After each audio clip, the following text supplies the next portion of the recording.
The floorboards creaked under Margaret's swollen feet as she pushed through the mountain of rotting newspapers and broken furniture. At 58 and 7 months pregnant, she had nowhere else to go when the storm hit downtown Portland. The abandoned Victorian house reeked of mold and decay, but it was shelter. Thunder crashed overhead as Margaret navigated deeper into the maze of debris. Her flashlight beam danced across towers of yellowed magazines, broken picture frames and furniture draped in cobwebs thick as curtains. The baby kicked hard against her ribs, as if protesting their grim accommodations. She pressed her hand to her swollen belly, whispering apologies she'd been making for months. The rain hammered the roof with increasing fury, finding its way through rotted shingles to drip steadily into rusted pots and pans scattered throughout the room. Margaret had broken in through a back window, the wood frame so warped it barely qualified as breaking and entering. 3 months on the streets had taught her to be resourceful. 3 months since the eviction notice. 3 months since she'd lost the last remnant of her former life. She picked her way toward what appeared to be a back bedroom, hoping to find a corner dry enough to wait out the storm.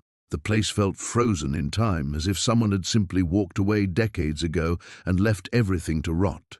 Dust motes swirled in her flashlight beam like tiny ghosts, and the musty air caught in her throat. Margaret paused, one hand on her lower back where the ache had become constant.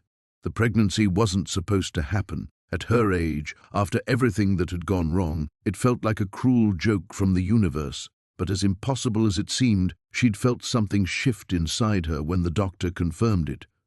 Purpose, maybe. Or just stubborn determination not to let this baby suffer for her mistakes. Polaroid photographs, dozens of them, spread across the floor as if someone had thrown them down in haste. Margaret crouched awkwardly, her pregnant belly making the movement clumsy, and picked up the nearest photo. A young woman's face stared back at her, brunette, early 20s, with wide, terrified eyes. Margaret's breath caught. She knew that face.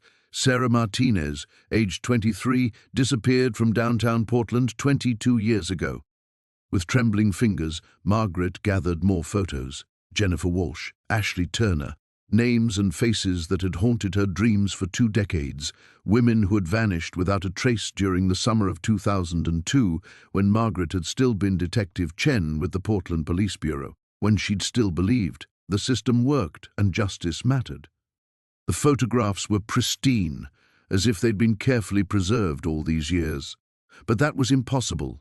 The Riverside serial killer case had gone cold when the evidence room fire destroyed everything, when internal affairs decided someone needed to take the fall for the botched investigation, when Margaret's 20-year career went up in smoke along with the files.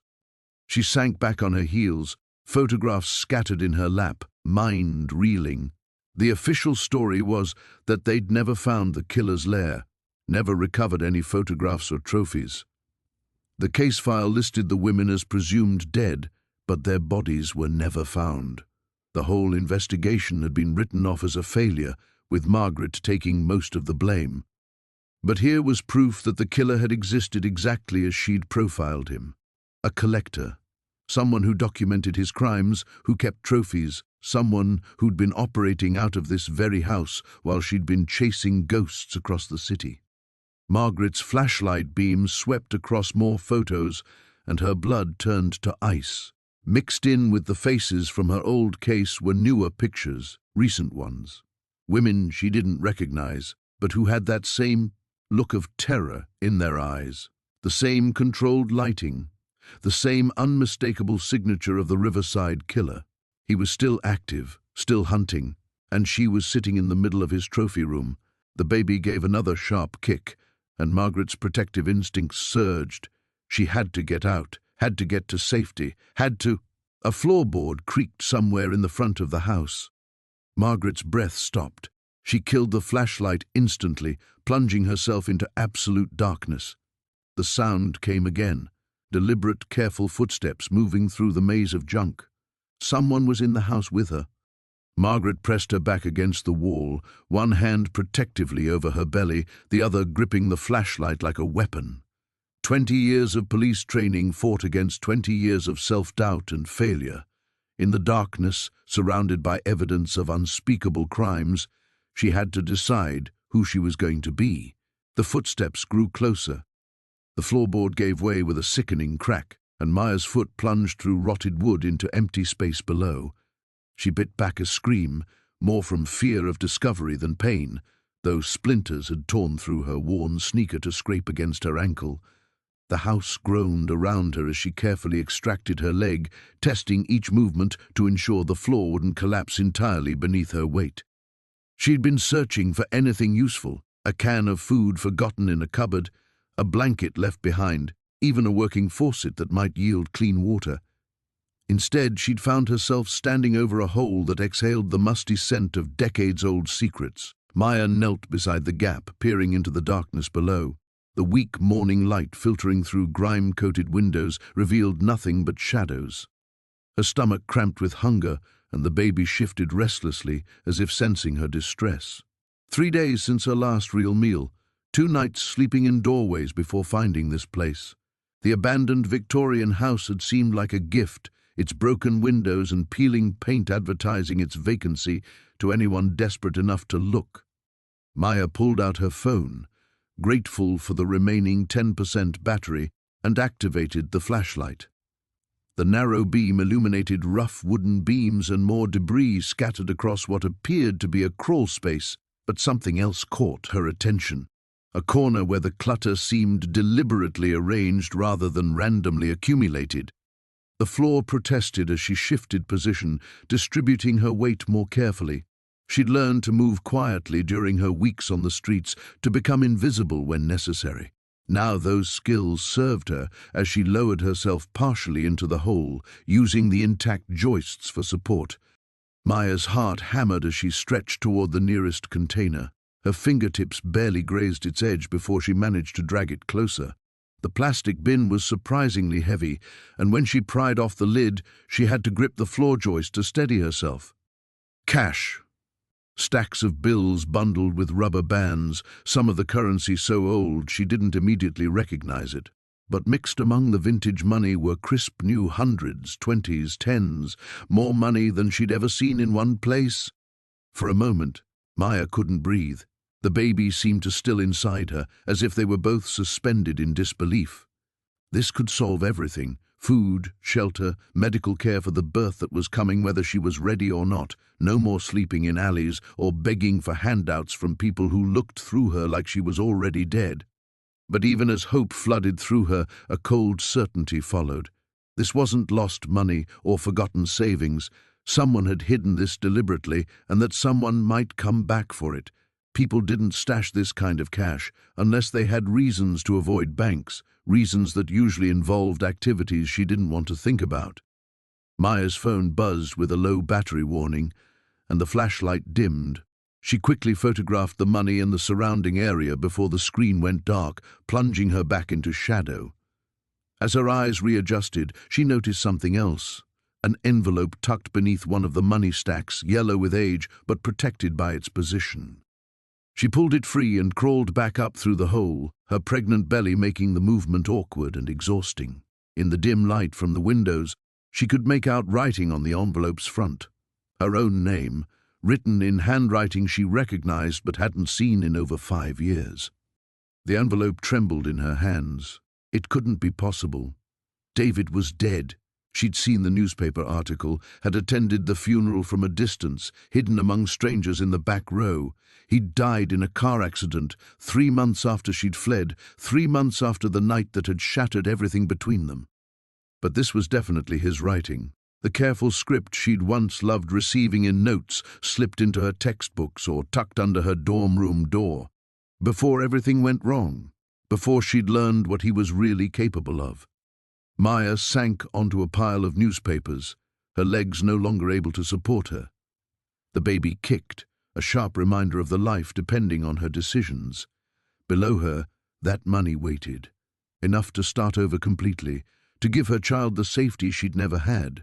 The envelope felt heavier than it should, as if it contained more than paper.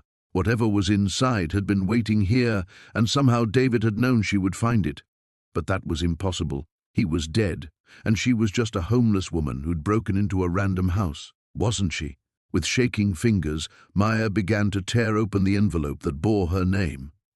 The newspaper clipping trembled in Sarah's hands as she read the headline again: "Local teacher vanishes without trace." The photograph beneath showed a woman with kind eyes and shoulder-length brown hair, smiling at the camera with the confidence of someone who believed the world was fundamentally good. Margaret Chen, age 34. Last seen leaving Riverside Elementary School on a Friday afternoon in October, 15 years ago. Sarah's breathing grew shallow as she scanned the article. Margaret had been beloved by her students, active in community outreach programs, engaged to marry her college sweetheart that coming spring. She'd simply walked out of the school building and disappeared into the autumn evening, leaving behind her purse, her car, and a classroom full of hand-drawn get-well cards from her third graders. The baby kicked, sharp and insistent, as if sensing her distress. Sarah pressed her free hand to her belly, trying to calm both herself and the child within. She'd broken into this house seeking temporary shelter, not expecting to stumble into someone else's tragedy. But something about Margaret's face nagged at her, the shape of the eyes, the slight upturn of the nose. Sarah had seen that face before, though she couldn't place where or when. She set the clipping aside and reached for another. This one was older, the paper yellow and brittle. "Search continues for missing teacher." The article mentioned extensive searches of nearby woods, interviews with family and colleagues, and reward fund established by desperate parents. Margaret had been 3 months pregnant when she vanished. 3 months pregnant. Sarah's hand instinctively moved to her own swollen belly. 7 months along now, the baby constantly reminding her of its presence with rolls and kicks that sometimes took her breath away. She tried to imagine carrying a 3-month secret, the flutter of early movement that only the mother could feel. David Morrison. The name hit Sarah like a physical blow.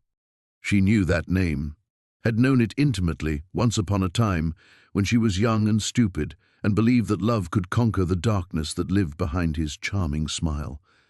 Before she learned that his hands could hurt as easily as they could caress, before she discovered what he was capable of when his carefully constructed facade began to crack. Sarah fumbled through more clippings with shaking fingers. There, a clearer photo of David at a press conference, pleading for Margaret's safe return. The same angular jaw she remembered, the same pale blue eyes that could shift from tender to terrifying in an instant. Older now than when she'd known him, but unmistakably the same man who had nearly destroyed her 8 years ago. The man she'd fled from in the middle of the night, leaving everything behind except the clothes on her back and the determination never to let him find her again. Her breathing came in rapid, shallow gasps. This couldn't be a coincidence. This house, these clippings, the obsessive documentation of Margaret's disappearance, it meant something. But what? She grabbed another newspaper cutting. This one more recent cold case remains open after decade. The article mentioned that Margaret Chen's case had been transferred to the state's cold case unit, where it joined thousands of other unsolved disappearances. The investigation had gone nowhere.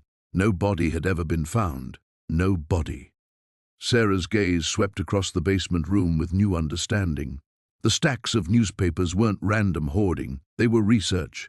Someone had been collecting every article, every mention of Margaret's case for 15 years. Someone who cared enough to keep searching when everyone else had given up. Or someone who wanted to make sure they'd covered their tracks. The house groaned above her, settling deeper into the night. Each creak made her jump, her nerves stretched taut as wire. She was alone in the basement of a stranger's house, surrounded by evidence of a crime that might never have been solved. The smart thing would be to leave. Now, before whoever lived here returned. But where could she go? She had no money, no family, nowhere to run that David couldn't eventually find her if he was really looking. And now, somehow, she'd stumbled into a connection with another woman who had crossed his path and paid the ultimate price. Margaret had been pregnant when she disappeared, just like Sarah was now. The parallel sent ice through her veins. Margaret had tried to build a life with David Morrison. She'd planned to marry him, to have his child, and then she'd vanished, leaving behind only questions and a basement full of newspaper clippings in a house that reeked of secrets.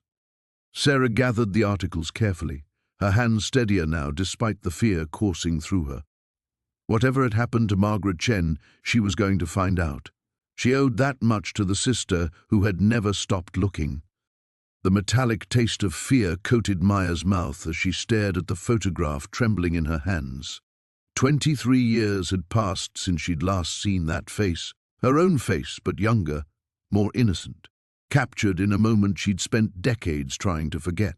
The Polaroid was faded but unmistakable. A teenage girl with dark hair and frightened eyes, wearing a yellow sundress Maya remembered buying at a thrift store with her last $5. She'd been 17 then, pregnant then too. Her knees buckled, and she sank onto the dusty floorboards, the baby pressing heavily against her ribs. The shoebox sat before her like Pandora's opened curse, its contents spilled across the warped wood. More photographs, documents, a small leather journal bound with a rubber band that had long since perished. With shaking fingers, Maya reached for another photo. This one showed her standing next to a man whose face had haunted her nightmares, Dr. Richard Castellanos, his silver hair perfectly styled, his smile predatory even in the faded image. Behind them loomed the imposing brick facade of the Riverside Women's Center, the place where her first pregnancy had ended in ways that still made her wake up screaming. The baby kicked violently as if sensing her distress. Maya pressed a hand to her belly, whispering, "It's okay, little one. Mama's okay." But she wasn't okay.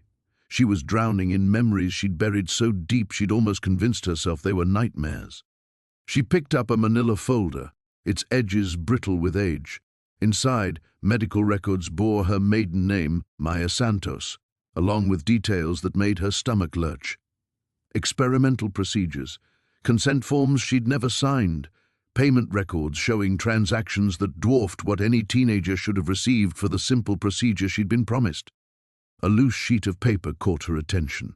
It was covered in handwriting she didn't recognize, notes about subjects and harvesting protocols, and genetic viability assessments. Her name appeared multiple times, along with others she didn't know. Young women's names, followed by dates and clinical observations that read more like livestock breeding records than medical files. The house groaned around her, settling deeper into its foundation as rain began pattering against the boarded windows. Maya felt trapped between past and present, between the girl she'd been and the woman she'd become. Every instinct screamed at her to burn the box and its contents, to pretend she'd never found this evidence of horrors she'd spent years in therapy trying to process. But another part of her, the part that had survived on the streets, that had clawed her way through community college and built a life from nothing, recognized opportunity. Dr. Castellanos was still practicing.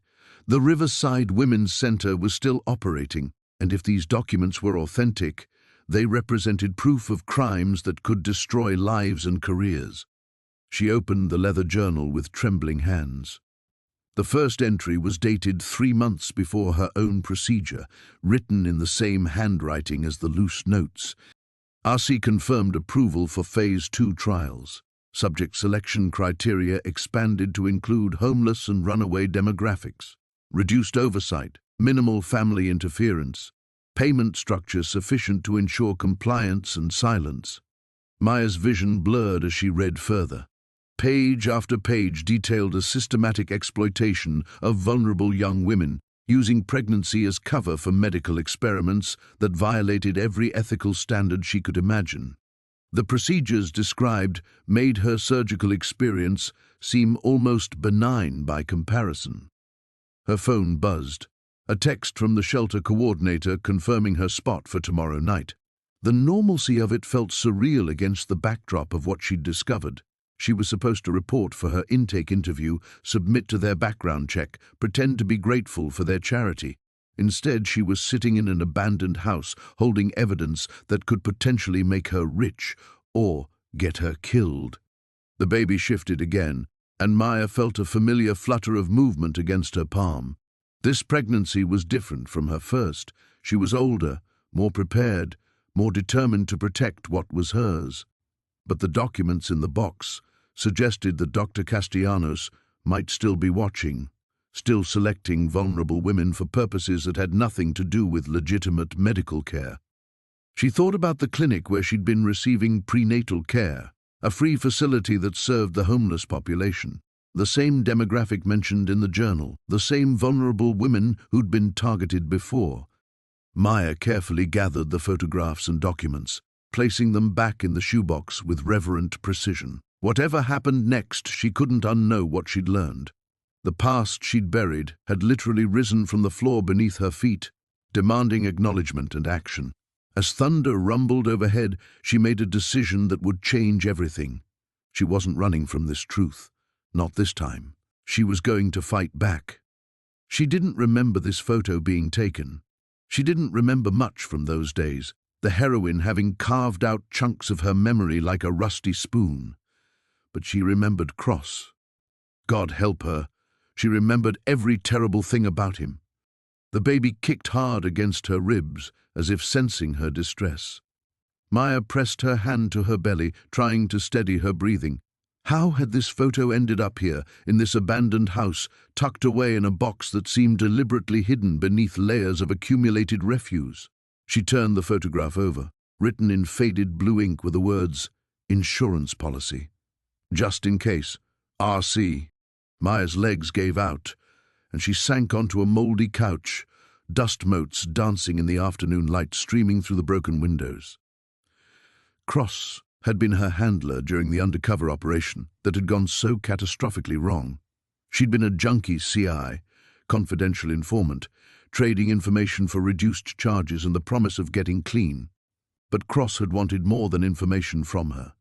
The memories came flooding back now, unwelcome and sharp as broken glass. The motel rooms, the way he'd hold her drug supply just out of reach until she complied. The promises that this was the only way to keep her out of prison, to give her a chance at a real life. The threats about what would happen if she ever told anyone. She'd eventually escaped him by overdosing, deliberately. The near-death experience had landed her in the hospital, then rehab, then witness protection when she'd finally found the courage to report what he'd done. But the charges had been dropped due to insufficient evidence. Cross had retired quietly, with full pension and benefits. Maya had been relocated with a new identity, a fresh start that had led her eventually to David, to the promise of the life she'd always wanted. Until David's drinking had destroyed everything, leaving her here, pregnant and homeless, somehow circling back to the nightmare she'd tried so hard to leave behind. The photo wasn't the only thing in the box. Underneath were manila folders, their contents yellowed with age. Maya opened the first one with shaking hands. Police reports, witness statements, medical records, all documenting complaints against Detective Raymond Cross going back decades. Women who'd been coerced, threatened, assaulted, cases that had been buried, witnesses who'd disappeared or recanted their statements, evidence that had mysteriously gone missing. Someone had been collecting information on Cross for years, building a case that the department had refused to pursue. The documentation was meticulous, damning, and utterly comprehensive. This wasn't just Maya's story. It was the story of dozens of women who'd fallen into Cross's web of corruption and abuse. At the bottom of the box was a thick manila envelope sealed with tape. Maya's name was written across it in the same handwriting as the back of the photograph. Inside was a letter dated 6 months ago. "Maya," it began, "if you're reading this, then you found what I left for you. My name is Detective Sarah Chen, Internal Affairs. I've been investigating Cross for 3 years, ever since my sister became one of his victims. She killed herself rather than testify against him, but not before she told me about the others, including you. I know you tried to report him 15 years ago. I know why you went into witness protection. I also know that Cross has been looking for you ever since, convinced you still pose a threat to his reputation. He's sick now, terminal cancer, but he's determined to tie up loose ends before he dies. I've been trying to track you down first, to warn you and to get your testimony. This house belonged to my grandmother. I've been using it as a safe house to store evidence and meet with witnesses. If you're here, it means you're in danger and need somewhere to hide. The evidence in this box is enough to destroy Cross and expose the corruption that protected him, but I need living witnesses to make it stick. I need you to come forward one more time. I know what I'm asking. I know what it cost you before. But you're not alone this time. There are others ready to testify, and I won't let the department bury this again. My cell phone number is below. Call me day or night. We can protect you, but only if we work together. Maya stared at the phone number written at the bottom of the letter. Her hands had stopped shaking, replaced by something else, a cold, hard resolve she hadn't felt in years. Cross was dying, but he was still hunting her, still trying to silence the women he'd destroyed. The baby kicked again, and Maya realized this wasn't just about her anymore. It was about the child she was carrying, the future she was fighting for, and all the women who'd been broken by men like Cross. She reached for her phone. The manila folder felt heavier than it should have in Sarah's trembling hands. She'd moved to the kitchen table, away from the suffocating closeness of the bedroom, but the weight of what she'd discovered followed her like a shadow. The baby kicked restlessly, responding to her elevated heart rate, and she pressed a palm against her belly in what had become an unconscious gesture of protection. Inside the folder were photographs, dozens of them, all featuring the same young woman with long blonde hair and bright blue eyes, a woman who looked exactly like Sarah had 15 years ago. The pictures showed her at different locations around the city, walking out of a coffee shop, sitting on a park bench, entering what looked like a college dormitory. Each photo was dated in precise handwriting on the back, spanning a period of nearly 6 months. But it was the newspaper clipping at the bottom of the folder that made Sarah's blood turn to ice water. "Local college student missing," read the headline from the Millbrook Tribune, dated March 15, 2008. Below it was a photograph of a smiling young woman identified as Jessica Chen, age 21, the same face from all the surveillance photos, the same face that could have been Sarah's twin. Her hands shook as she read the article. Jessica had been a psychology major at Millbrook College. She'd last been seen leaving the campus library on the evening of March 12th. Her car had been found abandoned 3 days later in the parking lot of a shopping center 20 miles away. No signs of struggle, no witnesses. She had simply vanished. Sarah flipped through more photos, her stomach churning with each image. There were others, different women, but all sharing similar features, all blonde, all young, all photographed without their knowledge. Some had newspaper clippings attached. Woman disappears after night out. Search continues for missing teacher. Family pleads for answers in vanishing case. A sound from outside made her freeze, the distant rumble of a car engine growing closer. Sarah quickly gathered the photographs, her heart hammering against her ribs. The engine noise grew louder, then stopped somewhere nearby. A car door slammed. She shoved the photos back into the folder and looked around frantically. The front door was visible from the kitchen, its chain lock suddenly seeming pathetically inadequate. Heavy footsteps crunched on gravel outside, moving with purpose toward the house. Sarah grabbed the folder and her backpack, then hurried toward the back of the house. The footsteps had reached the front porch. Through the grimy kitchen window, she could see the outline of a figure moving past. Whoever it was seemed to be checking the windows, testing them. The back door was blocked by towers of moldering magazines that reached nearly to the ceiling. Sarah pushed against them desperately, but they were wedged tight. The smell of decay and mouse droppings filled her nostrils as she tried to create a gap wide enough to squeeze through. From the front of the house came the sound of a key turning in a lock. Sarah's blood went cold. Someone had a key.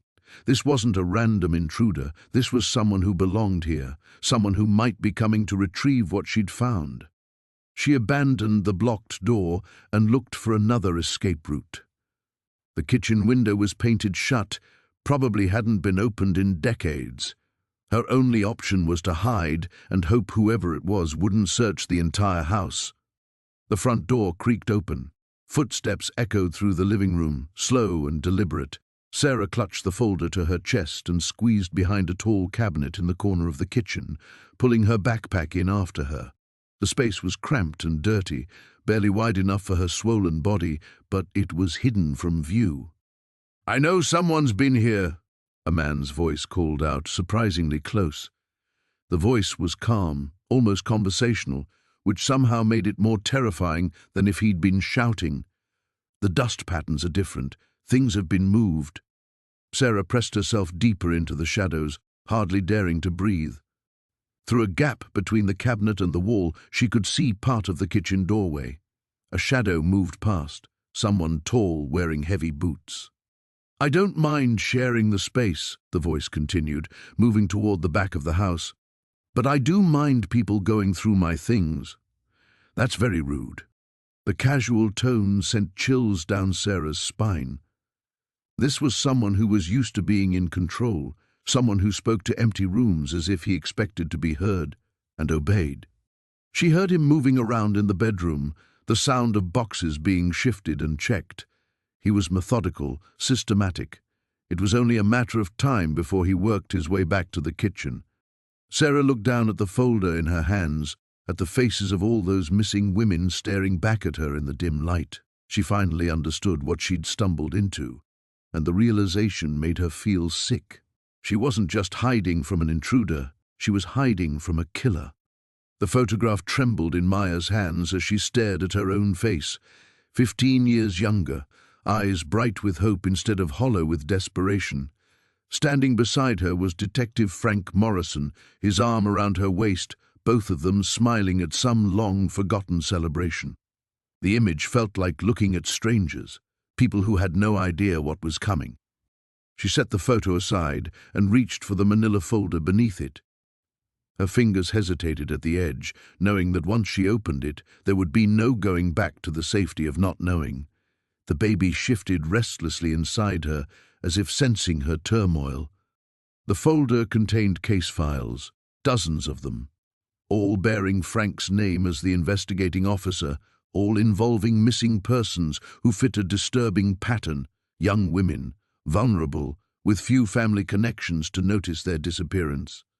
Maya's blood turned to ice as she recognized names from old news reports, faces that had appeared on missing person flyers around the city. Jennifer Walsh, last seen leaving her job at a downtown diner. Sarah Chen, vanished from a bus stop after her evening shift. Lucia Santos, never came home from a job interview. Each file contained detailed surveillance notes in Frank's handwriting, documenting the women's routines, their habits, their vulnerabilities.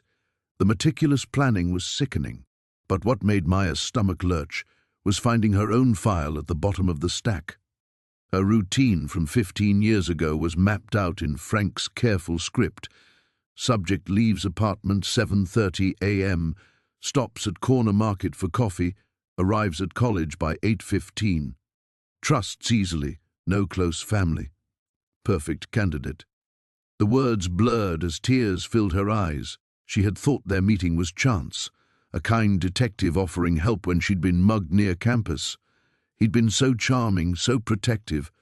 She'd fallen for him completely, believing she'd finally found someone who understood her need for stability after aging out of foster care. A loose photograph slipped from between the pages. Maya picked it up and immediately wished she hadn't. It showed a concrete room with metal rings bolted to the walls, chains hanging like dead snakes. Dark stains covered the floor in patterns she didn't want to analyze too closely. Her hands shook as she rifled through more photos, dozens of them, documenting what looked like a makeshift prison. In one corner sat a camera on a tripod, and Maya realized with growing horror that Frank hadn't just been killing these women, he'd been recording it. A noise from upstairs made her freeze. Footsteps, heavy, deliberate, moving across the floor above her head. Frank was here. Maya's mind raced. The metal detector, he must have been using it to search for the safe's contents. But why now? Why after all these years? She stuffed the most damning evidence into her jacket and crawled toward the far corner of the basement, looking for another way out. Behind a stack of moldering newspapers, She spotted a small window near the ceiling, barely large enough for a person to squeeze through. The footsteps moved toward the basement stairs. Maya climbed onto a rickety chair and pushed at the window frame. Years of rust and paint made it nearly impossible to budge. She could hear Frank descending the stairs now, his flashlight beam dancing across the basement walls. "I know you're down here, Maya." His voice was calm, almost gentle, the same tone he'd used when they were together, when she'd thought he loved her. "We need to talk." The window gave way with a grinding screech. Maya hauled herself up, her pregnant belly making the movement awkward and painful. She squeezed through the narrow opening just as Frank's light swept across the space where she'd been hiding. She tumbled onto the overgrown grass outside, pain shooting through her ribs. The baby's movements had become frantic, and Maya pressed a hand to her stomach, whispering apologies. She had to keep moving, had to get somewhere safe. Behind her, she heard Frank cursing as he discovered the open window. He was too big to follow her through it, but that only bought her minutes before he'd reached the basement's main exit. Maya stumbled through the darkness toward the street, pulling out her phone. Her fingers hesitated over the emergency call button. Who could she trust? Frank had been part of the police force for decades. How many others knew what he was? How many had helped cover it up? A car engine roared to life somewhere behind the house. Frank had found his way out. Maya made her decision and dialed 911, knowing it might be a mistake, but having no other choice. As she waited for the call to connect, she pressed deeper into the shadows between houses, the evidence burning against her chest like a radioactive heart. She was no longer just fighting for her own survival. The voices of all those missing women seemed to whisper around her in the darkness, demanding justice that was 15 years overdue. But Linda was supposed to be dead. Maya had gone to the funeral, watched them lower the cheap casket into the ground. The overdose had been inevitable, everyone said. A tragic end to a wasted life. So why was there a recent photograph of her mother in this house? Maya's hands shook as she rifled through more papers scattered beneath the desk. Bank statements, phone bills, grocery receipts, all bearing Linda's name, all dated within the last 2 years. Her mother hadn't just been alive. She'd been living here, in the same house where Maya had now sought refuge. The cruel irony wasn't lost on her. After everything she'd done to escape her mother's shadow, here she was, pregnant and desperate, hiding in the same place where Linda had conducted her sordid business. A sound from outside made Maya freeze. Footsteps on the front porch, slow and deliberate. She killed the flashlight and crept toward the window, peering through a gap in the newspaper-covered glass. A figure stood silhouetted against the streetlight, tall, wearing a baseball cap pulled low over his face. He seemed to be studying the house, looking for signs of disturbance. Maya's blood ran cold as recognition dawned. Even after all these years, she knew that stance, that particular way of tilting his head when he was thinking. Tommy Reeves, one of her mother's most frequent visitors and the man who'd made Maya's childhood a living hell. He pulled out a phone and made a call, his voice carrying faintly through the night air. "Yeah, it's me.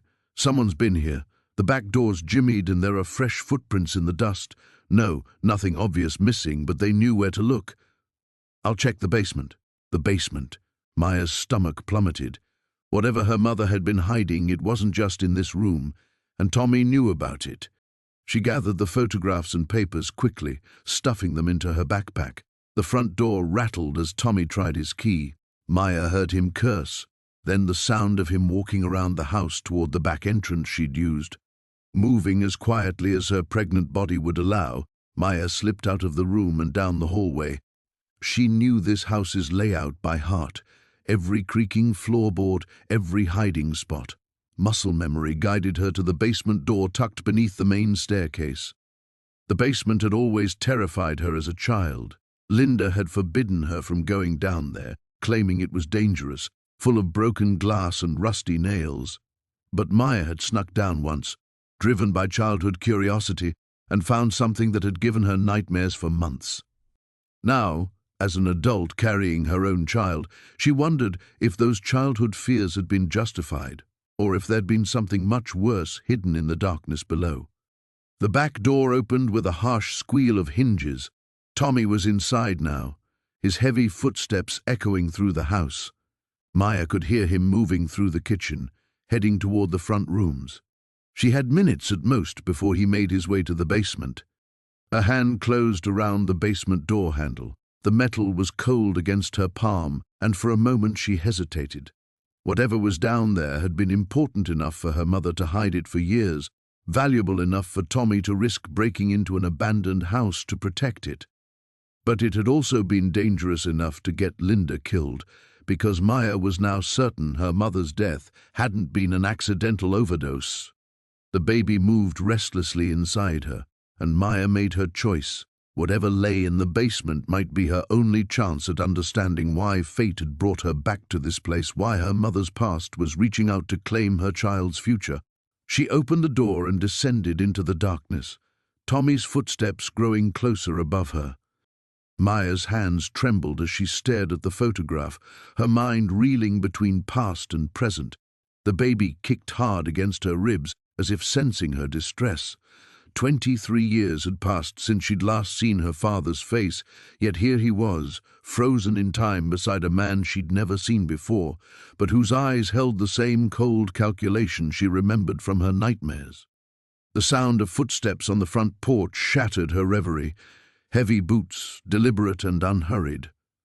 Maya's blood turned to ice as she recognized the pattern. 3 steps, pause, 2 more steps. Detective Morrison always walked that way, a habit she'd memorized during those endless interrogations when she was 16. She scrambled to her feet, shoving the photograph and documents back into the metal box. The footsteps had stopped at the front door. A flashlight beam swept across the boarded windows, casting dancing shadows through the gaps in the wood. Maya clutched the box to her chest and moved toward the back of the house, her bare feet silent on the warped floorboards. "I know you're in there," Sarah Morrison's voice carried through the walls, using the name she'd abandoned years ago. "We need to talk." The baby pressed against her lungs, making it hard to breathe. Maya squeezed through the narrow path between towers of newspapers and mouldy furniture, heading for the kitchen. She'd spotted a back door earlier, though it had been blocked by a refrigerator that looked like it hadn't moved in decades. "Your friend Chen is worried about you," Morrison continued, his voice closer now. "Says you've been asking questions about old cases. Dangerous questions. The statute of limitations ran out long ago on what your father did." His voice echoed through the house. "But some secrets are worth more than legal technicalities." The refrigerator finally scraped aside enough for Maya to squeeze past. She grabbed the box and tried the door handle, locked with no key in sight. Through the grimy window, she could see the overgrown backyard stretching toward a chain-link fence. Freedom, if she could reach it. Morrison's footsteps were in the living room now, methodically searching. Maya looked around frantically and spotted a rusted fire poker leaning against the wall. She grabbed it and smashed the window, wincing as glass tinkled to the floor. The sound seemed deafening in the stillness. "There we go," Morrison called out, his voice amused. "Always were too clever for your own good." Maya knocked out the remaining shards and climbed through the window frame, her pregnant belly making the maneuver awkward and painful. She dropped into the backyard just as Morrison's flashlight beam swept across the kitchen behind her. The tall grass whipped at her legs as she ran toward the fence, the metal box clutched against her chest. Her bare feet found every sharp stone and broken bottle hidden in the weeds, but she didn't slow down. The fence was chain-link, about 6 feet high, impossible to climb in her condition. She followed it to the left, searching for a gap or gate. Behind her, she heard Morrison crash through the window with considerably more noise than she'd managed. His flashlight beam swept across the yard, and she ducked behind an old tool shed just as the light passed over her hiding spot. "You can't run forever, Sarah," Morrison called out. "Not in your condition. Think about the baby." The words hit her like a physical blow. How did he know? She'd been so careful, paid cash for everything, avoided hospitals and clinics. Maya pressed herself against the shed's rotting wood and tried to think. The fence seemed to stretch endlessly in both directions, and Morrison's flashlight was getting closer. Then she felt it, a loose board in the shed wall behind her. She pushed against it, and it gave way with a soft crack. The shed was small but filled with rusted garden tools and empty paint cans. More importantly, it had a door on the far side. Maya squeezed through the broken board just as Morrison's light swept across her previous hiding spot. She crawled through the shed, pushing aside spiderwebs and trying not to think about what might be living in the darkness. The door on the far side was unlocked, but warped with age. She pushed it open inch by inch, praying it wouldn't squeak. The door opened onto the neighboring property, an empty lot overgrown with weeds and scattered with debris. Maya slipped out and immediately spotted what she'd been hoping for, a gap in the fence where someone had cut through the chain link years ago. As she squeezed through the opening, Morrison's voice faded behind her, but his words followed her into the night. "You can't hide from what you are, Sarah. Blood tells, and yours is rotted through." The morning light filtered through the grimy windows, casting long shadows across the newspaper clippings scattered on the floor. Maya's hands trembled as she read the headline for the third time.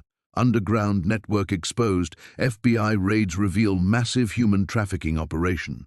The date was from 15 years ago, but the photograph beneath made her blood run cold.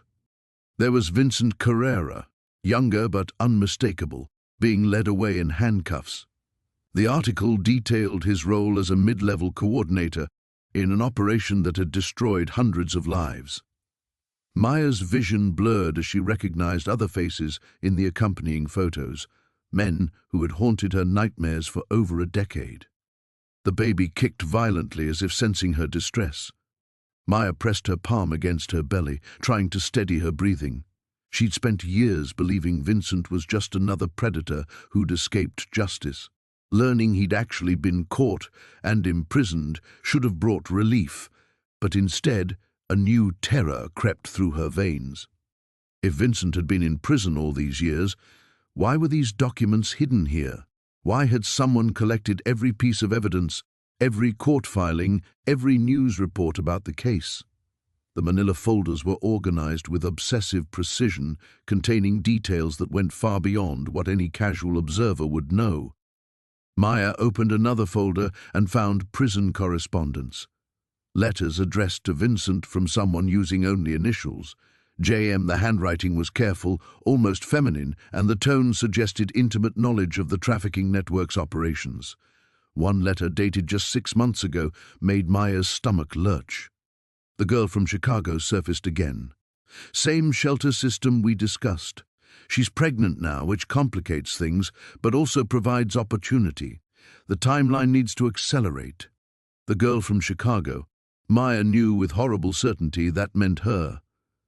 Someone had been tracking her movements, watching her struggle through the shelter system, waiting for the right moment to act. But act how? And why? Footsteps on the front porch shattered the silence. Maya's heart hammered as she frantically gathered the documents, shoving them back into the box. The front door creaked open, and she heard a woman's voice calling out, "Hello? Is someone in here?" Maya crept toward the kitchen, clutching the most damning letters. The voice was cultured, calm, not a police officer or social worker, but someone who belonged here. The woman moved through the house with familiarity, her heels clicking against the hardwood floors as she navigated around the stacked newspapers and debris. "I know you're here," the woman continued, her tone almost conversational. "I saw the disturbed dust patterns. You've been quite the little detective, haven't you?" Maya pressed herself against the kitchen wall, barely daring to breathe. Through the doorway, she caught a glimpse of an elegant woman in her 50s, with silver hair pulled back in a perfect chignon. She moved with the confidence of someone accustomed to control, someone dangerous precisely because she appeared so refined. "My name is Dr. Judith Morrison," the woman said, stopping near the basement door. "I believe you've been reading my correspondence. I've been looking forward to meeting you, Maya." The sound of her name spoken aloud in this place made Maya's knees weak. This woman, JM from the letters, had been orchestrating something that involved her specifically. Maya thought of all the coincidences that had led her here. The tip about the abandoned house, the unlocked door, the perfectly preserved box of evidence. None of it had been coincidental. "I know this must be overwhelming," Dr. Morrison continued, moving closer to the kitchen. "Learning that Vincent is dead, killed in prison 3 years ago, while someone else has been using his identity to maintain certain business relationships. But you're safe now. I've been protecting you, guiding you here." Maya's blood turned to ice. Vincent was dead, but someone had been impersonating him, continuing his work.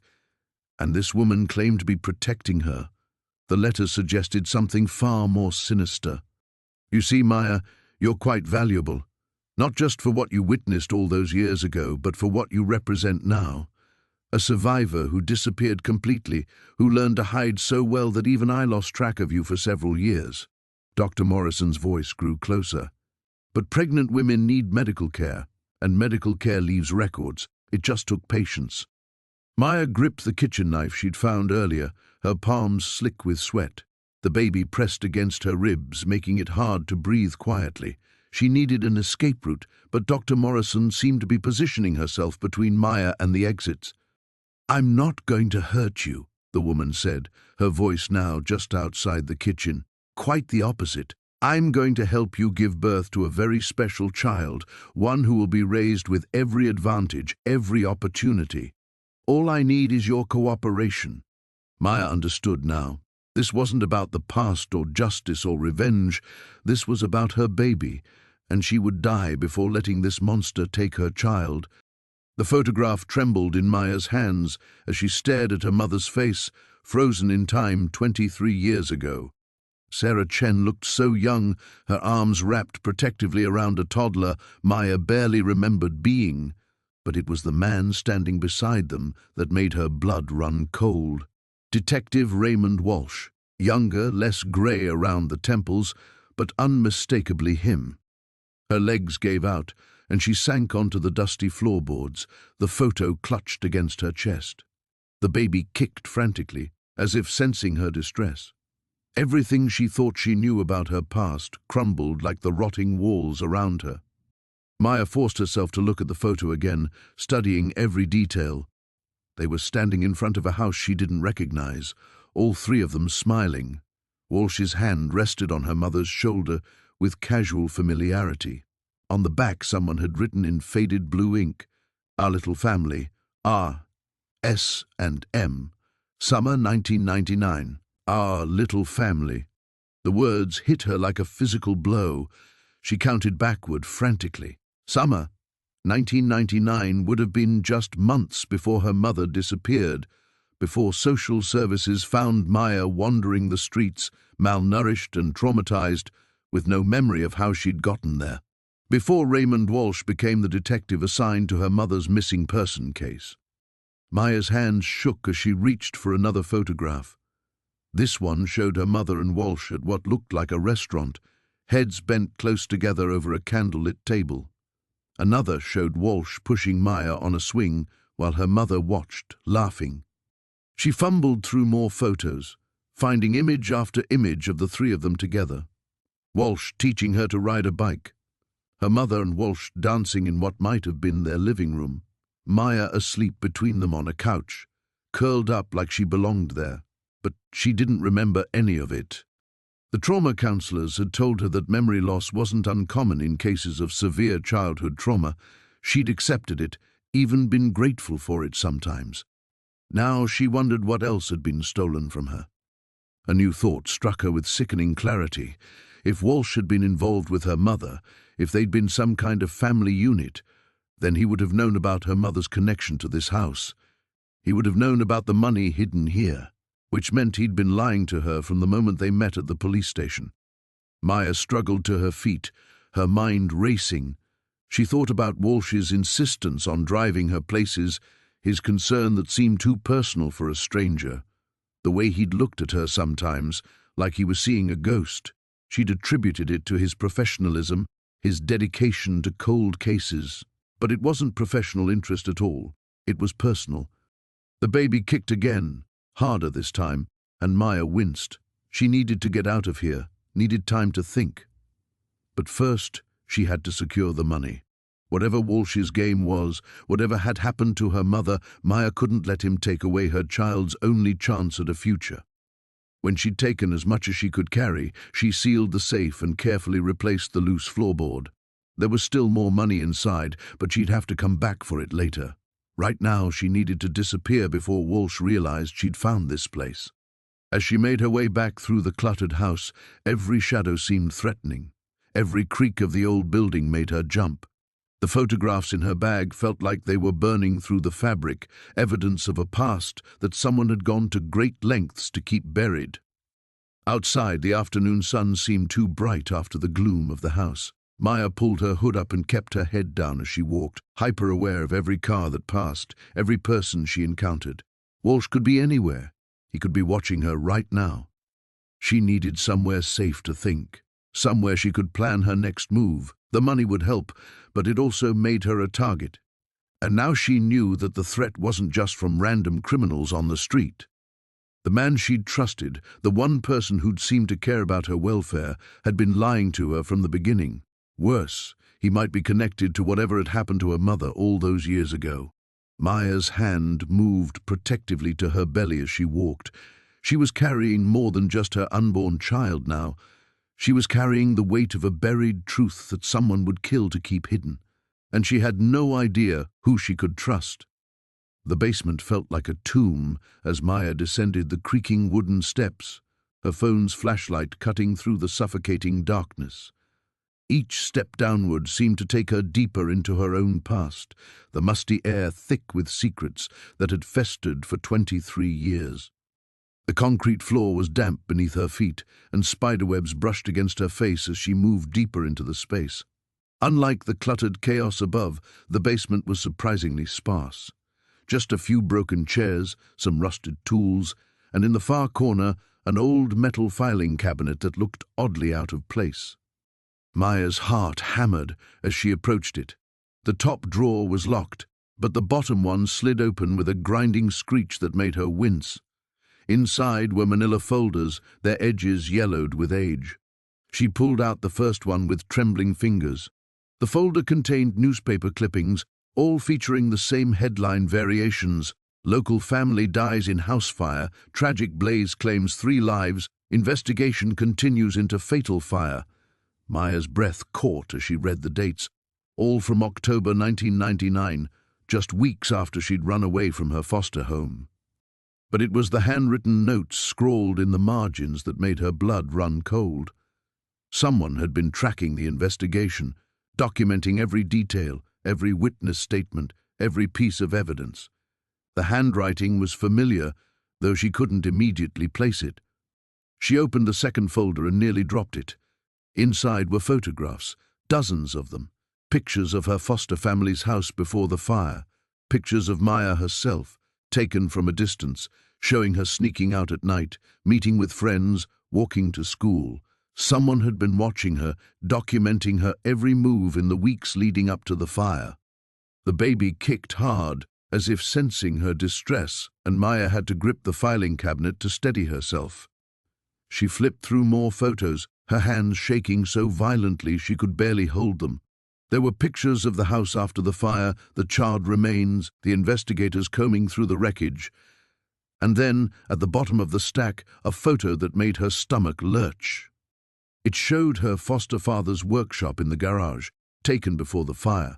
Clearly visible on the workbench were several containers of paint thinner and turpentine, highly flammable materials that Maya had been accused of using to start the fire. But the timestamp on the photo showed it was taken 2 days before the fire, and Maya could see herself in the background, clearly not touching or even near the chemicals. She had been set up. The third folder contained even more damning evidence.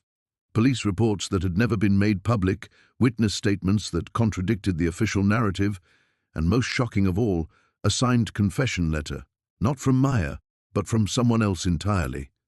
Maya's foster father had been having an affair. His business was failing. The insurance money from the fire would have solved his financial problems. But the plan had gone wrong, And instead of an empty house, 3 people had died. The real perpetrator had panicked and let Maya take the blame when she ran away. The confession was signed by Robert Henley, a name that meant nothing to Maya until she saw the address at the bottom of the letter. It was the same address as the house she was standing in now. The pieces clicked into place with terrifying clarity. Robert Henley had been the arsonist, but he'd died before he could clear Maya's name. Someone else had been collecting this evidence, building a case to exonerate her. But who? And why had they never come forward? Maya heard footsteps above her head and froze. Slow, deliberate steps crossing the living room floor. Her blood turned to ice as she realized someone else was in the house. She quickly stuffed the folders under her jacket and looked around desperately for another way out. The basement had only one exit, the stairs she'd come down. She was trapped. The footsteps moved toward the basement door. Maya clicked off her phone's flashlight and pressed herself against the far wall, her heart pounding so hard she was sure whoever was upstairs could hear it. A beam of light appeared at the top of the stairs, much brighter than her phone's flashlight. Professional, the kind police used. "I know you're down there, Maya," a voice called out. It was calm, almost gentle, but it sent chills down her spine. "I've been waiting a long time for you to come home." The voice was familiar, though aged and roughened by time. Maya's mind raced as she tried to place it, and then the recognition hit her like a physical blow. Detective Morrison, the man who had investigated the fire, the man who had built the case against her. He began descending the stairs, his flashlight beams sweeping back and forth across the basement floor. 23 years I've been carrying this burden, Maya. 23 years of knowing the truth and being unable to do anything about it. The warehouse smelled of rust and decay, its broken windows letting in shafts of pale morning light that illuminated dust motes dancing in the air. Maya pressed herself against the cold concrete wall, her hand instinctively moving to her swollen belly as she watched Detective Chen pace back and forth near the entrance. The weight of the evidence she'd gathered pressed against her ribs from inside her jacket, photographs, documents, the USB drive that contained enough proof to bring down the entire operation.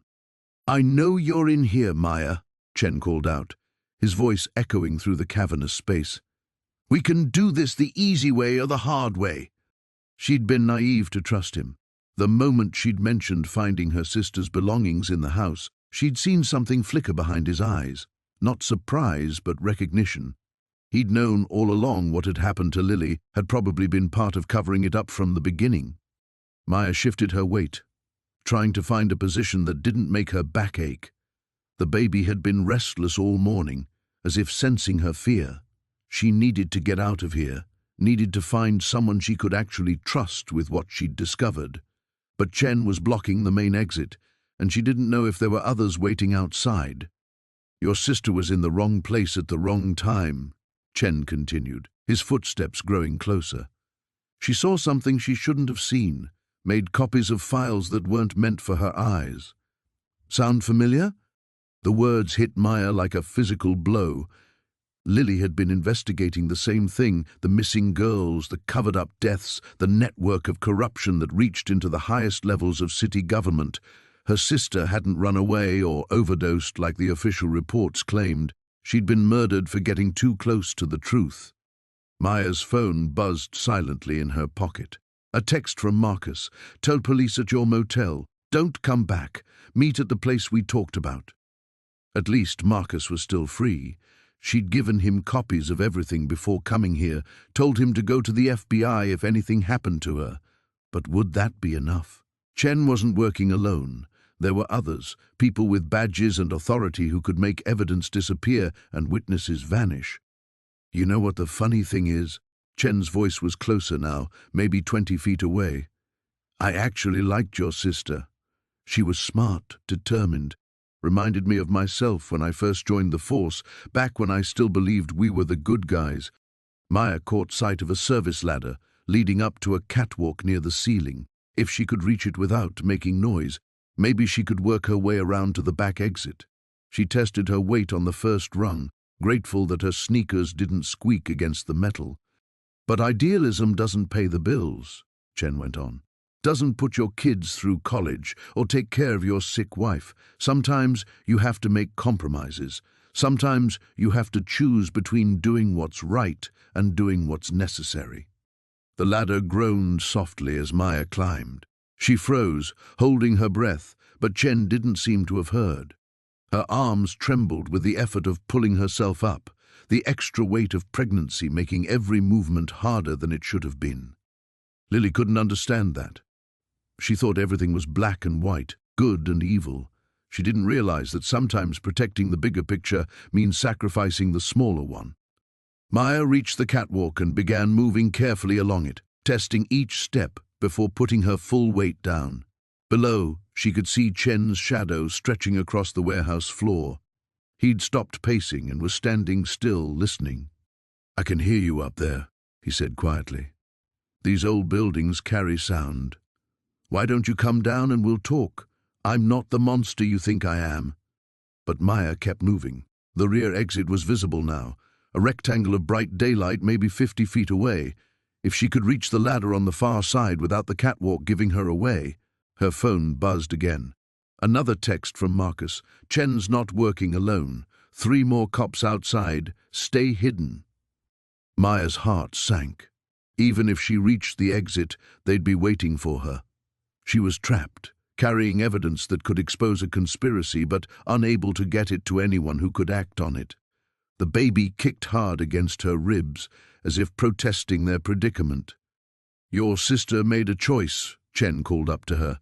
"She chose principles over pragmatism. It didn't work out well for her. But you still have options, Maya. You're pregnant, vulnerable. No one would blame you for wanting to protect your child instead of chasing ghosts." Maya reached for the far ladder, her fingers just touching the cold metal rungs. Almost there, almost free. Then the catwalk gave way beneath her feet with a screaming groan of tortured metal, and she fell toward the concrete floor below. The warehouse smelled of rust and decay, its broken windows casting fractured moonlight across the concrete floor. Maya pressed herself against the cold metal wall, one hand clutching the manila envelope, the other instinctively protecting her belly. Her breath came in short puffs, visible in the frigid air. Footsteps echoed from the entrance. Heavy boots, deliberate and searching. Maya closed her eyes, remembering the moment everything had clicked into place. The photographs spread across the kitchen table, her mother's face staring back at her, young, beautiful, and terrified, just like Maya was now. "Your mother was a smart woman," Harrison called out, his voice closer now. "Too smart for her own good. She thought she could outsmart us, gather evidence, play detective. Look how that worked out for her." Maya's jaw clenched. The official story had always been an overdose. Accidental death, case closed. But the hidden evidence told a different story, one of coercion, blackmail, and murder disguised as just another junkie's tragic end. A beam of flashlight swept past her hiding spot behind a stack of abandoned machinery. Maya held her breath, pressing deeper into the shadows. The baby shifted inside her, as if sensing the danger. "You know what's funny?" Harrison continued, his footsteps moving methodically through the warehouse. "I actually felt sorry for you when I found you in that house. Pregnant, homeless, desperate. Just like your mother was before she got greedy." Maya's mind raced. She'd managed to call Sarah before Harrison arrived at the house, told her everything, begged her to take the story to someone who could be trusted. But would it be enough? Harrison had spent decades covering his tracks, eliminating threats. He wouldn't hesitate to add her to that list. "I want to make you a deal," Harrison said, stopping just 20 feet away. "Give me the envelope, and I'll make this quick. No suffering, for you or the baby." Maya's blood turned to ice. She thought of her mother, probably offered a similar choice in her final moments. The brave woman who'd tried to expose the truth and paid with her life. The woman Maya had spent years resenting for abandoning her. "She loved you, you know." Harrison's voice was almost conversational now. Even at the end, when she knew what was coming, she kept asking about you, wanted to make sure you'd be taken care of. Rage burned in Maya's chest, hot and fierce. She looked down at the envelope, then at the rusty pipe lying near her feet. Harrison was close enough now that she could hear his breathing. "The thing is," Maya said, stepping out from behind the machinery, "she was taken care of." Harrison spun toward her voice, raising his weapon, but Maya was already moving. She hurled the envelope away from them, into the darkness, and dove in the opposite direction as Harrison's attention followed it. Maya crawled frantically behind another pile of debris, her heart hammering. She needed to buy more time, keep him talking. "The envelope you're shooting at is empty," she called out. "The real evidence went to 3 different newspapers 2 hours ago. Timed email delivery. Should hit their inboxes right about now." The warehouse fell silent, except for Harrison's labored breathing. Maya held her breath, knowing she'd just signed either her death warrant or her freedom. "You're lying." But uncertainty had crept into his voice. "My mother taught me to be smart," Maya said, "to always have a backup plan. Even from the grave, she was still protecting me." The silence stretched on. Then Maya heard something that made her heart soar. Sirens in the distance, growing louder. Real sirens, real help. Harrison heard them too. His footsteps broke into a run, heading for the rear exit. Maya remained hidden, one hand on her belly, tears streaming down her face. "I kept my promise, Mom," she whispered into the darkness. "I finished what you started." The warehouse smelled of rust and abandonment, its cavernous space punctuated by shafts of dying sunlight filtering through broken windows. Maya pressed herself against a concrete pillar, her heart hammering as voices echoed from the entrance behind her. Detective Rodriguez had found her, just as she'd feared he would. "I know you're in here, Maya," his voice carried across the empty space. "We need to talk." She closed her eyes, one hand instinctively moving to her belly. The baby had been restless all day, as if sensing the danger closing in around them. Everything was falling apart. The safe house had been compromised, the evidence she'd gathered was in Rodriguez's hands, and now there was nowhere left to run. "I'm not here to arrest you," Rodriguez called out, his footsteps slow and measured on the concrete floor. "I'm here because I've been asking the wrong questions for 15 years. Maya's breath caught. 15 years. The same amount of time since the Blackwood case had been closed, since 3 families had been destroyed and the truth had been buried beneath lies and payoffs. "I found the real files," Rodriguez continued, his voice closer now. "The ones Internal Affairs hid. The ones that prove your father was getting close to something big before he died." Against every instinct screaming at her to run, Maya stepped out from behind the pillar. Rodriguez stood 30 feet away, his weapon holstered, his hands visible and empty. But it was the manila folder in his left hand that made her freeze. "My father was a dirty cop," she said, the lie bitter on her tongue after all these years. "No," Rodriguez shook his head. "Your father was clean. That's why they killed him." The words hit her like a physical blow. She'd spent 15 years believing the official story, that Detective Marcus Chen had been taking bribes from the very criminals he was supposed to be investigating. It was easier than believing in conspiracies, easier than thinking his death had been anything other than a random street crime gone wrong. "You're lying," she whispered. But even as she said it, pieces were falling into place. The hidden room beneath the abandoned house, the evidence that had been carefully preserved, her mother's dying words about the truth being worth more than safety. Rodriguez took a slow step forward. He was investigating a human trafficking ring, high-profile clients, political connections, enough money changing hands to corrupt half the department. He'd gathered evidence, but he needed more time to build an airtight case. "He never got that time," Maya said. "No. Someone leaked his investigation. They made him look dirty, then they had him killed and pinned it on a drug dealer who conveniently died in prison 3 months later." Maya's legs felt weak. She'd been so focused on the Blackwood family's crimes, on the immediate threat they posed, that she'd missed the larger picture. The trafficking ring her father had been investigating, it was still operating. The abandoned house, the hidden evidence, even her own homelessness, it was all connected to a web of corruption that stretched back decades. "The woman who owned that house," Rodriguez continued, Sarah Mitchell. She was one of your father's informants.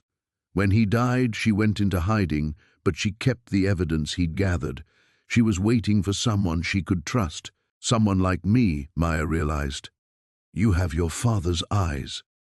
Sarah recognized you the moment you showed up at that shelter. She'd been watching, waiting for the right moment to make contact. The folder in Rodriguez's hand seemed to grow heavier in the silence that followed. Maya thought about Sarah's nervous energy, the way she'd insisted on helping, the convenient timing of their meeting. It hadn't been chance at all. Where is she now? Maya asked. Rodriguez's expression darkened. Missing. Has been for 3 days. Same day you found that room. Fear shot through Maya's chest. They took her. We think so, but they don't have what they're really after. The evidence your father gathered is still hidden. Sarah was smart. She only kept copies in that house. The originals are somewhere else. Maya's mind raced. Sarah had been careful, paranoid even. If she'd hidden the real evidence, it would be somewhere significant, somewhere that meant something to both her and Maya's father. There's something else, Rodriguez said quietly. The Blackwood family. They're not the top of the food chain. They're middle management. The real power behind this operation has been protected for 15 years. But if we can find those files... He didn't need to finish. Maya understood. This wasn't just about justice for her father anymore, or even about keeping herself and her baby safe. It was about exposing a corruption so deep it had shaped the entire city's power structure. The baby kicked hard against her ribs, and Maya took it as a sign. Her child deserved better than a world built on lies and buried truths. "Tell me what you need me to do," she said. The basement had become Sarah's tomb of memories, each dusty corner now holding fragments of a life she'd tried so hard to forget. She sat cross-legged on the cold concrete floor, Elena's diary open in her lap, while Detective Morrison paced near the stairs like a caged animal, the weight of truth pressed down on her chest, making each breath feel labored. "You have to understand," Sarah whispered, her voice barely audible above the house's settling groans. "I was 17. Elena was my best friend, and she was pregnant too." Morrison stopped pacing, his weathered face etched with the kind of patience that came from years of coaxing confessions from broken people. "Tell me what happened that night." Sarah's fingers traced the faded ink on the diary's pages, Elena's looping handwriting blurring through her tears. "We were both scared. 2 pregnant teenagers with nowhere to go. Elena's parents had kicked her out when they found out about the baby, and my foster family. They didn't want the scandal." The baby kicked hard against Sarah's ribs, as if sensing the weight of the story about to unfold. She pressed her hand to her belly, drawing strength from the life growing inside her. "Elena found this place first. She'd been living here for weeks before I joined her. The previous owner, old Mrs. Hendricks, had died months earlier, and the family just abandoned it. All her belongings, everything. It was like stepping into a time capsule." Morrison pulled out a small notebook, his pen poised but not yet writing. The diary mentioned someone named Marcus. Who was he? The name hit Sarah like a physical blow. She doubled over, gasping, her free hand clutching her stomach. For a moment she couldn't speak, couldn't breathe. Marcus. The ghost that had haunted her dreams for 15 years. Marcus was Elena's boyfriend, the father of her baby. Sarah's voice turned bitter. He was also married, a respected businessman in town, pillar of the community. When Elena told him she was pregnant, he offered to pay for an abortion. When she refused, she couldn't finish the sentence. The memory was too raw, too immediate. Even after all these years, she could still hear Elena's screams echoing through the house that night. Morrison's pen began moving across the paper. He came here. Not at first. Elena thought she was safe. She thought he'd just leave her alone if she disappeared. But Marcus was obsessed with protecting his reputation. He hired a private investigator to track her down.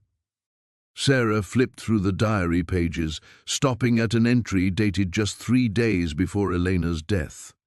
The handwriting was shakier here, more desperate. Elena knew he was getting close. She started talking about running away, maybe going to California where she had a distant cousin. But she was 8 months pregnant and had no money. Neither of us did. The detective's voice was gentle now, understanding. What happened the night she died? Sarah closed the diary and set it aside, her hands shaking. Marcus came here with 2 other men. I was upstairs when I heard them breaking down the front door. Elena tried to hide in the basement, but they found her. Morrison looked up from his notes. The official report said she fell down the stairs. They pushed her. Sarah's voice was barely a whisper. I heard the struggle, heard her scream, and then silence. When I finally came downstairs hours later, she was at the bottom of the basement steps. Her neck was broken. The baby moved restlessly inside her, and Sarah wondered if somehow her child could sense the darkness of the story, the violence that had stained these walls 15 years ago. Why didn't you go to the police? Sarah laughed, but there was no humor in the sound. With what proof? Marcus cleaned up the scene before he left, made it look like an accident. And who was going to believe a homeless pregnant teenager over a respected businessman? I was scared they'd blame me somehow, or worse, that Marcus would come back for me. Morrison closed his notebook, his expression grim. So you ran? I ran, changed my name, moved 3 states away, built a new life, got clean, finished school. I thought I'd buried the past forever. She gestured around the cluttered basement. But the past has a way of calling you home. The detective stood slowly, his joints creaking in the damp air. Sarah, Marcus Wheeler died 2 years ago. Cancer. The words hit her like a physical blow. All these years of running, of looking over her shoulder, and he was already gone. But his son isn't, Morrison continued quietly, and he's been asking questions about his father's past. The sirens grew louder, their wails cutting through the dawn air like accusations. Maya pressed herself against the kitchen window, watching 3 police cars pull up outside the house she'd called home for these impossible weeks. Her hand instinctively moved to her belly, where the baby had been unusually quiet since the confrontation with Detective Morrison. Behind her, the photographs lay scattered across the table. Evidence of her father's crimes, proof of Morrison's corruption, and documentation of a cover-up that had shaped the last 15 years of her life. The USB drive containing copies sat heavy in her pocket, a digital anchor weighing down her options. Maya Chen, this is Detective Morrison. I know you're in there. Come out with your hands visible. Morrison's voice carried through a megaphone, but Maya could hear the tension underneath his professional tone. He knew what she'd found. He knew his carefully constructed world was crumbling around the foundations of this rotting house. She moved away from the window, her mind racing through possibilities. The back door led to an overgrown yard with a broken fence, but Morrison would have positioned officers there. The basement held too many memories and no exit. The second floor offered height but no escape route. The baby kicked suddenly, sharp and insistent, as if sensing her panic. Maya placed both hands on her stomach, breathing deeply. I know, little one, we're trapped. Her phone buzzed with a text from an unknown number. There's another way out. Check the pantry. Behind the shelves. Trust me. A friend. Maya stared at the message, her heart pounding. Another trap? Or genuine help? The sirens had stopped, replaced by the sound of car doors slamming and boots on gravel. She had seconds to decide. The pantry was a narrow closet off the kitchen, its shelves bare except for dust and mouse droppings. Maya ran her hands along the back wall, feeling for any irregularity. Her fingers found a loose panel, and when she pressed it, a section of the wall swung inward, revealing a passage she'd never noticed during her weeks of exploring the house. Cold air rushed from the opening, carrying the scent of earth and old wood. Maya grabbed her backpack, stuffed the most crucial photographs inside, and squeezed through the gap just as she heard the front door splinter open. The passage was barely wide enough for her pregnant body, but it led downward at a gentle slope. Her phone's flashlight revealed wooden supports and stone walls, This was old construction, probably dating back to the house's original build. Behind her, she could hear Morrison's voice echoing through the rooms above. "Search every inch. She's here somewhere." The passage curved and opened into a wider space. Maya found herself in what looked like a root cellar, with another set of stairs leading up to wooden doors that were clearly an outside entrance. She climbed carefully, each step sending sharp pains through her lower back. The doors opened onto the neighbor's yard, concealed behind a stand of overgrown lilac bushes. Maya emerged into the morning light, gasping, and immediately saw a figure waiting by the garden shed, a woman in her 60s with steel-grey hair and kind eyes. "This way," the woman whispered, gesturing toward a car parked on the street behind her house. "I'm Eleanor Hutchins. I live here. I've been watching that house for years, waiting for someone to find what your father hid." Maya hesitated. "You knew my father?" "I knew what he was trying to expose before Morrison silenced him. Your father was a good man who got caught in something bigger than he could handle, just like you are now." Through the lilac branches, Maya could see police officers moving around the abandoned house, their radios crackling with frustrated communications. Morrison appeared in the backyard, his face red with anger as he barked orders at his team. "Why should I trust you?" Maya asked, even as another contraction gripped her abdomen. The baby was coming, and running through underground passages wasn't helping matters. Another contraction hit, stronger this time, and Maya doubled over. When she looked up, Morrison was scanning the neighboring yards, his gaze moving systematically from house to house. In minutes, he'd spot them through the bushes. Eleanor opened her car door.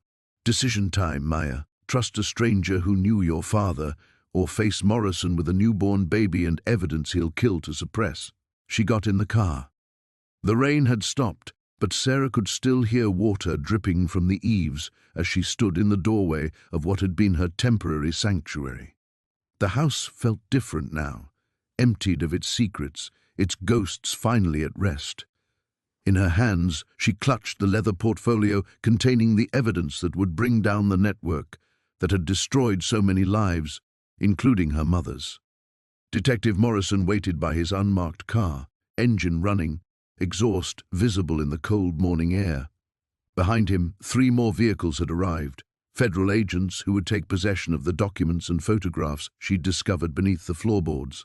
The same evidence her mother had died trying to protect. "You ready for this?" Morrison asked as she approached, his weathered face showing genuine concern. Over the past week, as the investigation had unfolded, she'd seen glimpses of the man beneath the badge, someone who'd carried his own ghosts for too long. Sarah nodded, one hand instinctively moving to her rounded belly. The baby kicked, as if sensing the gravity of the moment. "I've been ready for 18 years. I just didn't know it." The drive to the federal building passed in a blur of familiar neighborhoods that looked foreign now, as if she were seeing them through different eyes. Everything had changed the moment she'd pried up those floorboards and found her mother's hiding place. The carefully documented evidence of corruption, trafficking and murder, all connected to the powerful men who'd thought themselves untouchable. In the sterile conference room, Sarah found herself facing a table full of suits and serious expressions. U.S. Attorney Patricia Chen led the questioning, her voice sharp but not unkind as she walked Sarah through the timeline again. "Your mother, Catherine Walsh, worked as a bookkeeper for several businesses owned by the Torino family," Chen said, consulting her notes. She discovered the money laundering operation and began copying records. "She was trying to protect me," Sarah said, her voice steadier than she felt. She knew what they were capable of. That's why she sent me away that night. The night that had haunted her dreams for 18 years. The night she'd thought her mother had abandoned her, when in reality Catherine had sacrificed everything to keep her daughter safe. The foster family who'd taken Sarah in had moved her across the state, changed her name, helped her disappear into a new life. Until addiction and circumstance had stripped away all those carefully constructed protections, leaving her homeless and desperate, seeking shelter in the very house where her mother had hidden the truth. Agent Reeves, a thin man with kind eyes, leaned forward. The evidence your mother collected is extensive. Financial records, photographs, recorded conversations. It's going to bring down the entire operation. What about Vincent Torino? Sarah asked. The name still tasted like poison in her mouth. He's already in custody, Chen replied with satisfaction, along with 6 others. The indictments are sealed, but I can tell you this network won't be hurting anyone else. As the meeting concluded, Sarah felt a strange lightness, as if a weight she'd carried so long she'd forgotten it was there had finally been lifted. The federal agents would handle the prosecution. The witness protection offer was on the table if she wanted it, but she'd already decided against it. She was tired of hiding, tired of being someone else. Outside the building, Morrison walked her to the social services office where her new caseworker waited. The emergency housing placement wasn't glamorous, a small apartment in a transitional facility, but it was clean and safe, and hers. The reward money from the investigation will help, Morrison said as they climbed the steps. Federal witness compensation is substantial for something like this. Sarah paused at the entrance, looking back at the city sprawling before them. Somewhere in that maze of streets and buildings, other people were struggling as she had struggled, looking for shelter, for safety, for hope. I want to do something with it, she said. Something that would have made my mother proud. Morrison smiled, the first genuine smile she'd seen from him. I think she already would be. That evening, in her small but warm apartment, Sarah sat by the window watching the sun set over the city. Her mother's journal lay open on the table beside her, the final piece of the puzzle she'd found in the house. In it, Catherine had written about her fears, her hopes, and her love for the daughter she'd had to send away. The last entry was dated the night she died. Someday Sarah will understand that love sometimes means letting go. I pray she'll be strong enough to forgive me and strong enough to build the life I couldn't give her. Sarah placed her hand on her belly, feeling the life growing within her.